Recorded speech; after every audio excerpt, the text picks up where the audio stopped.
மாப்பிள்ளை அவ்வளோதான். அவன் ஒரு ஆரஞ்சு. சரி, இந்த கப்பலில் லாஸ்ட்டு பிரியாணி.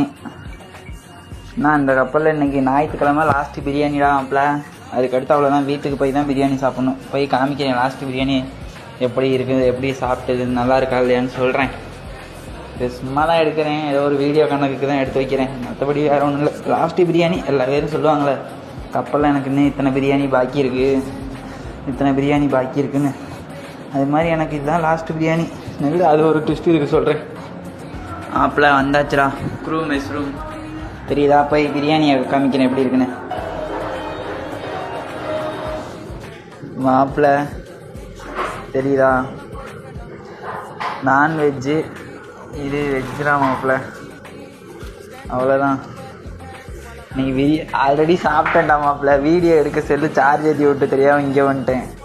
ஆல்ரெடி சாப்பிட்டுட்டேன், சும்மா வீடியோ எடுக்கணுமேன்றதுக்காண்டி வந்தேன்டா மாப்பிள்ளை. மற்றபடிலாம் வேறு ஒன்றும் இல்லை.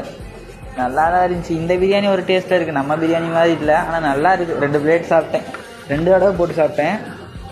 அவ்வளோதான். ஞாயிற்றுக்கிழமை இங்கே வேறு ரூம் மெஸ் ரூமில் எல்லாம் டிவி பார்த்துட்ருக்காங்க. அடுத்து இன்னும் கொஞ்ச நேரத்தில் கேம் ஸ்டார்ட் ஆகிடும். அங்கே ஆஃபீஸர் மெஸ் ரூமில் ஞாயிற்றுக்கிழமையும் எல்லா நாளும் ஒரே மாதிரி தான்.